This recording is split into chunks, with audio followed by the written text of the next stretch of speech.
Olá pessoal, beleza? Eu sou o Wendel, esse é o Quadro Negro, um canal para falar de matemática e negritude, e nesse vídeo a gente vai falar sobre grupos e simetria. Um seguidor do canal conversou comigo pelos comentários e eu prometi a ele que ia fazer o seguinte vídeo. Nesse comentário ele fala sobre uma prova que ele vai ter e que ele não entende muito bem o conceito de como grupos se relacionam com simetria e o que isso tem a ver. E eu prometi que ia tentar dar uma ajuda fazendo um vídeo, então bora lá. Vai ser um vídeo bastante rápido, mas que eu quero tentar capturar a essência. Então vamos lá. De um certo ponto de vista, a frase grupos, se somente se, simetria, é realmente uma frase completamente verdadeira. Todo grupo ele pode ser visto como grupo de simetrias de algum objeto.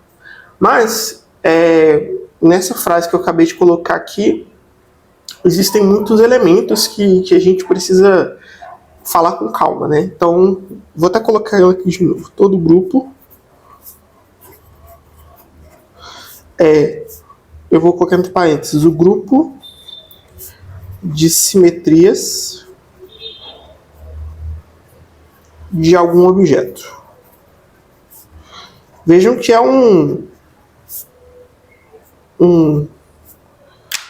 é uma coisa bastante ambiciosa, né? E para a gente realmente provar isso matematicamente, a gente precisa falar sobre coisas num sentido categórico, né?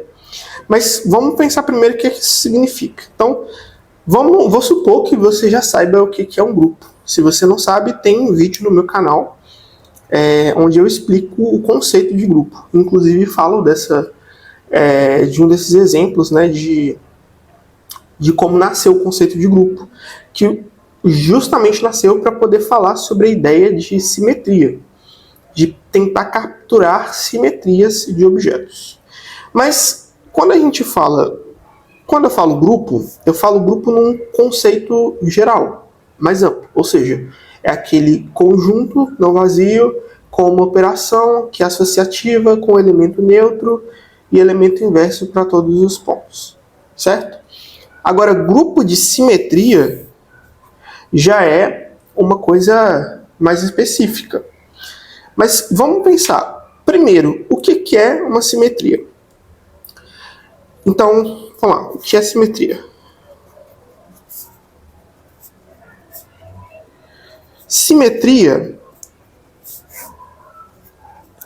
A simetria é quando você quer capturar a essência do objeto de forma que você faça transformações que sejam invariantes pela estrutura do objeto. O que isso quer dizer?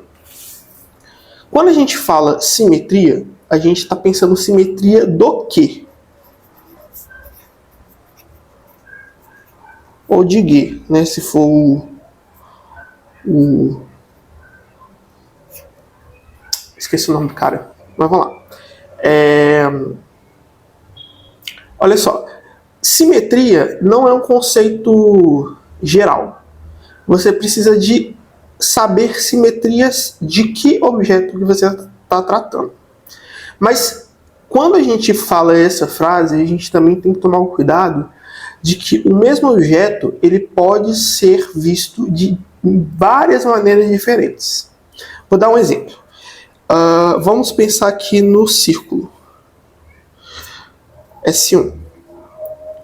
Olha só, o círculo, eu posso pensar nele da seguinte maneira. Eu posso pensar que o círculo são os pontos xy no R2, tais que x ao quadrado mais y ao quadrado é igual a 1. Certo? Posso pensar no círculo como sendo os pontos z pertencente aos complexos, tais que a norma de z é igual a 1. Certo? Posso pensar no círculo como sendo o conjunto dos reais quocientado pelos inteiros.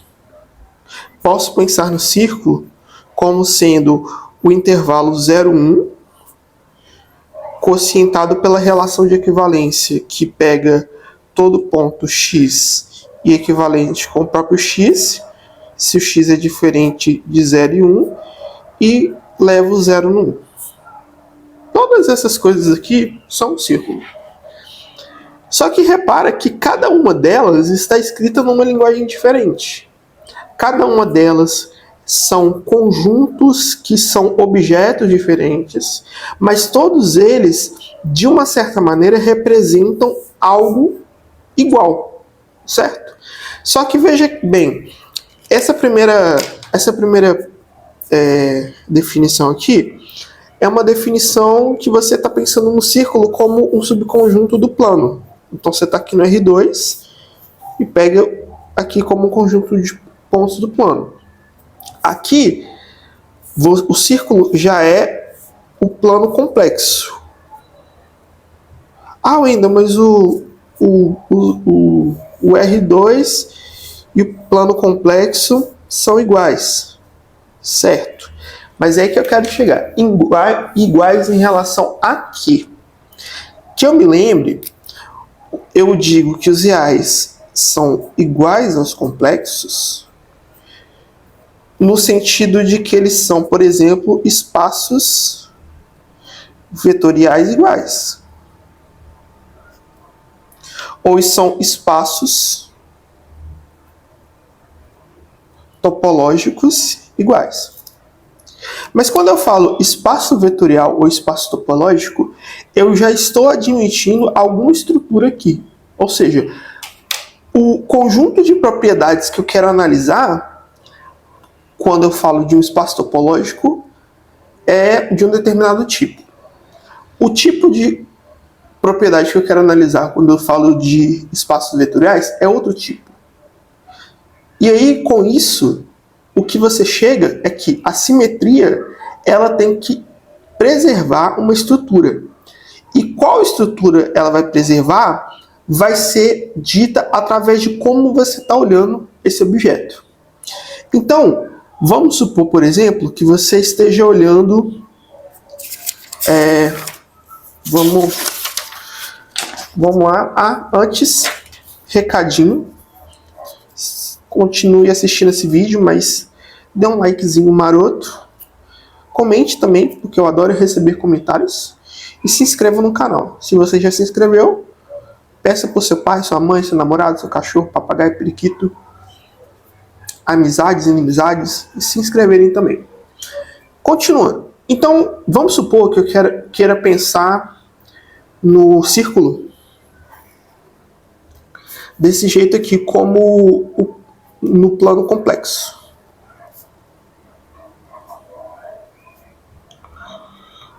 Então, eu posso escrever ele assim, dessa forma assim também, ó. E elevado a i θ com θ real. Esse aqui é o meu círculo. Agora, eu tenho exatamente um objeto, que é o círculo, e eu tenho junto desse objeto uma estrutura que eu quero analisar. Ou seja, eu quero analisar dentro do plano complexo, por exemplo, a estrutura topológica. Qual que é a estrutura topológica? Significa o seguinte: quais deformações eu consigo fazer no meu círculo, certo? Então, por exemplo, se você tem o seu objeto como círculo, eu não defini formalmente, eu vou falar isso agora, mas uma simetria vai ser uma função do objeto nele mesmo. Então, uma simetria é uma função f de, eu vou colocar assim, de x, ele mesmo, que preserva as propriedades, estrutura, quer dizer, do objeto. Isso daqui é a essência do que é uma simetria. Show! Agora a gente já sabe o que é uma simetria. Agora, um próximo passo é pensar que essa paradinha aí que a gente chamou de simetria, que isso dá um grupo, certo? Então, a primeira coisa que a gente pensa é o seguinte: se isso aqui é uma função, a função identidade, que pega x e leva em x, ela obviamente é uma simetria. Ela está preservando tudo, que ela não está fazendo nada. Entendeu? Ela é uma simetria. Se você pegar duas simetrias, então se você pega f e g e essas duas funções preservam a estrutura do seu grupo, a do seu conjunto, se você compor uma com a outra, você continua preservando. Certo? E se você fizer a inversa, você também preserva. Por enquanto, eu estou só falando um monte de coisa abstrata. Mas agora eu vou dar um exemplo concreto de como é que isso funciona na prática. E eu vou começar usando esse exemplo falando sobre um grupo que a gente já conhece. Que é o quê? É o grupo do quadrado. Então, vamos supor que eu estou com o meu quadrado aqui no plano. Eu posso fazer essas suposições malucas do tipo, vou colocar esse quadrado com o centro dele na origem, todos os lados iguais. Facilitar a nossa vida, né? Que ninguém aqui gosta de trabalhar. Mentira. Veja bem. Esse quadrado, vou chamar ele de quê? Ele tem as suas características, que são as características lineares desse quadrado. Quais são as características lineares desse quadrado? São a posição dele no plano,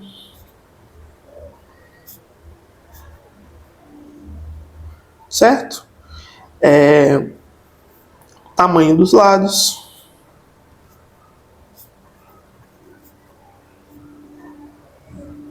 e deixa eu ver o que mais, e os pontos dos vértices, certo? Então, só para poder facilitar, vamos numerar aqui. Esse vértice aqui é o 1, 1. Esse aqui é o 1, menos 1. Esse aqui é o menos 1, menos 1. E esse aqui é o menos 1, 1. E esse aqui é o 0. 0, 0. Espero que dê pra ver isso no vídeo, né? Porque tá bem pequenininho, mas eu confio que vocês confiam que o que está escrito aqui é verdade. Veja bem, qual operação que eu posso fazer que preserva esse quadrado? Que faz com que qual função que eu posso fazer saindo desse quadrado para ele mesmo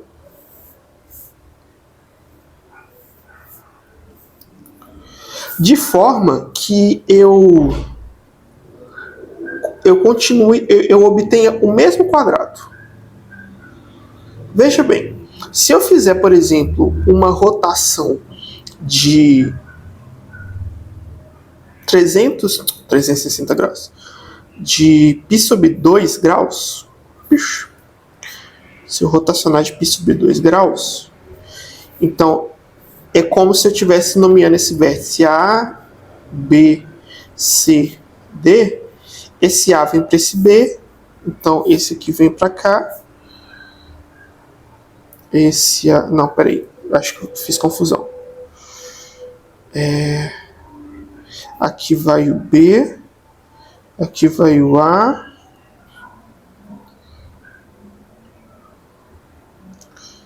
Aqui vai o... não, aqui vai o B, C, D. Às vezes eu faço confusão com esses vértices. Ou seja, eu peguei o quadrado e rotacionei ele, certo? Veja que eu fiz aqui π sobre 2 graus. Eu poderia ter rotacionado ele sobre um ângulo de π sobre 3 graus? Então, se eu rotacionasse ele, o quadrado está aqui. Se eu rotacionasse ele de π sobre 3 graus, π sobre 3 graus tá... Vamos colocar que tá... Vamos colocar π sobre 4 graus, só para facilitar a vida. Então, tá aqui, né? O quadrado ia virar para cá. Esse seria a minha rotação. Repara que já não é o mesmo quadrado. Certo? Então, eu não preservei as estruturas aqui. Certo? Então, essa, por exemplo, não é uma simetria. Agora, essa daqui, com certeza, é uma simetria. Ou, por exemplo, eu podia ter refletido sobre um dos eixos. Ou seja, o eixo está aqui, eu faço isso aqui com ele. Continuaria exatamente o mesmo quadrado.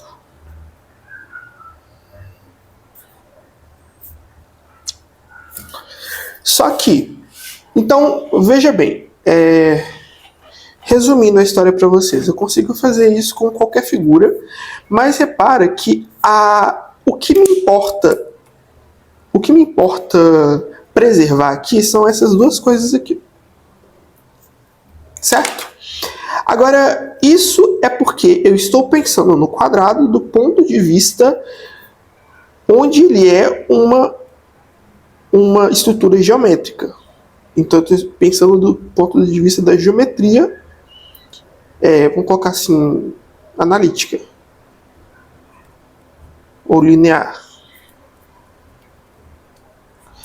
Agora, do ponto de vista, por exemplo, da geometria, da topologia, o que a topologia quer preservar? A topologia quer preservar deformações. Então, o quadrado, ele está aqui, ele pode estar em qualquer outro lugar do plano. Ele está aqui, ele pode estar aqui. Continua sendo o mesmo quadrado do ponto de vista da topologia, só que arredado para outro lugar. Do ponto de vista da topologia, ele poderia ser um círculo também. Ele poderia ser uma coisinha assim. Isso tudo do ponto de vista da topologia. E aí, isso faz com que o grupo de simetrias do ponto de vista da topologia seja muito diferente do grupo da topologia do grupo de simetrias do ponto de vista da geometria analítica. Por exemplo, só a título de curiosidade, o grupo de simetrias desse quadrado aqui, eu vou chamar ele de SQ, ele é o que a gente chama de D4, que é o grupo diedral, de ordem 4, que é um grupo finito. Lembra que eu falei que tem a rotação e a reflexão? Basicamente essas são as únicas duas possibilidades que você tem. As outras possibilidades vão ser posições dessas simetrias. Agora, o mais doido é que o grupo de simetria do quadrado, do ponto de vista da topologia, ele vai ser para a gente o grupo de homeomorfismos do quadrado. Ele é um grupo infinito. Ele não é só infinito, ele é infinito pra caramba. Ele é tipo assim, muito grande. Muito grande. Se a gente fosse pensar em dimensão, ele seria uma coisa... Assim, não dá nem para mensurar o quão grande esse cara é. E olha que doido, né? De um ponto de vista, ele era finito. De outro ponto de vista, ele é ridiculamente infinito. Isso é muito doido. Isso é muito doido. Quer ver uma coisa também que acontece muito? Olha só, talvez eu vou dar esse exemplo também porque talvez ajuda a formular melhor na cabeça de vocês o que é o que é a simetria, né? Pensa, por exemplo, na parábola. A parábola, ela pode ser descrita como sendo aqui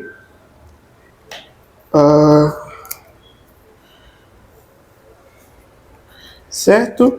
Vou colocar ela na origem, né, para ninguém achar ruim. Ela é basicamente y menos x ao quadrado igual a zero. Então, ela pode ser escrita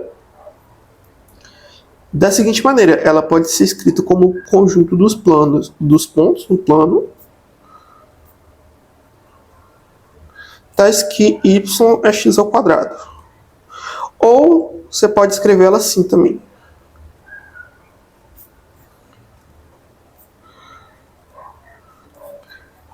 Até facilita. Vou chamá-la de P. A parábola, ela, do ponto de vista da geometria analítica, ela é exatamente isso. Então, se você quiser preservar a simetria da parábola, você tem que deixar ela quietinha aqui no lugar que ela está. Certo? Agora, qual função que eu posso aplicar na parábola que deixa ela bonitinha aqui do jeito que ela está?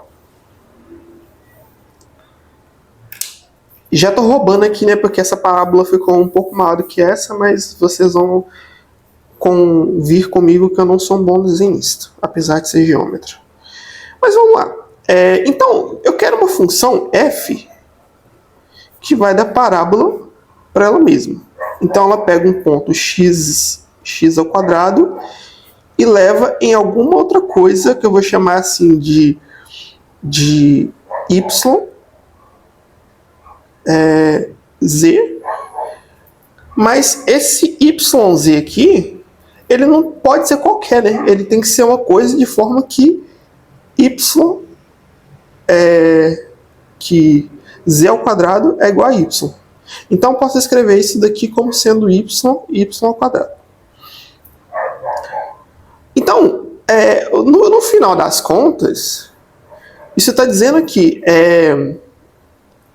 não importa muito o que eu faço na segunda coordenada, né? O que importa é o que eu faço com a primeira coordenada. Então, a minha função ela tem que fazer alguma coisa assim, né? F de x ao quadrado. Isso é uma verdade. Então, temos isso. Agora, olhando para a cara como deveria ser a função, a gente pensa uma coisa. A primeira coisa é o seguinte. Então, eu quero uma função que vai de x para f de x. Então, no final, é uma função real. Então, pensar numa simetria da parábola, no final das contas, acaba virando uma função real. Certo? Essa função real, ela tem que ser contínua e ela tem que ter inversa. Certo? Por quê? Porque eu peguei um ponto aqui da parábola, x ao quadrado, e levei no ponto aqui, y ao quadrado. Então, pela função f. Eu tenho que ser capaz de voltar pela função f a menos 1, pega y ao quadrado e leva x ao quadrado. Então, não é qualquer coisa que eu posso fazer aqui que dá certo, não, né? Não vou ficar gastando muito tempo de vocês, Mas basicamente, a única possibilidade que eu tenho é fazer x levar para menos x. Então, a única simetria que a parábola tem além da identidade é essa aqui. Pega x ao quadrado, leve menos x ao quadrado, que vai ser menos x ao quadrado. Certo? Então, veja bem, o grupo de simetrias da parábola, do ponto de vista da álgebra linear, ele é só o grupo identidade e essa simetria aqui que eu vou chamar de inversão.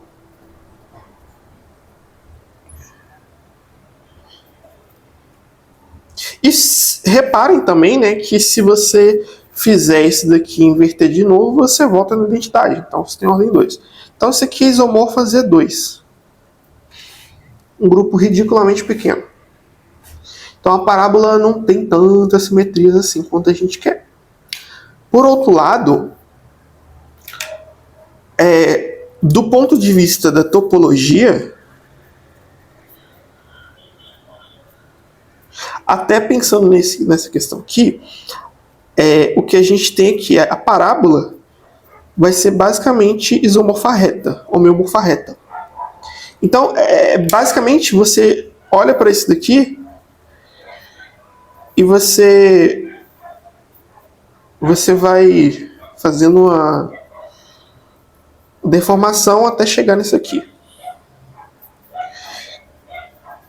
Como isso acontece, o grupo de simetrias da topologia da parábola é igual ao grupo de simetrias, topologia da reta, que novamente é um grupo ridiculamente grande. Ridiculamente grande. Certo? Mais uma vez a gente mostra que a topologia a propriedade de ser simétrico depende do que você está querendo. Esse vídeo já está ficando muito grande. Eu tenho mais coisa para falar? Tenho, mas eu acho que vou parar por aqui. E eu acho que eu vou fazer outro vídeo sobre isso, porque é muito legal esse tema. Eu queria continuar falando, mas acho que já está dando quase 30 minutos. Mas é isso. Espero que você goste do vídeo. E todos vocês gostam do vídeo. E me contem o que vocês acham e se vocês querem que eu discuta algum tipo de perspectiva específica de alguma dessas coisas, e eu faço. Talvez no próximo vídeo eu vou falar mais da perspectiva categórica. E aí vocês vão ver como que isso tudo na prática faz sentido. Então me digam o que vocês acham aí pra gente continuar avançando. Valeu!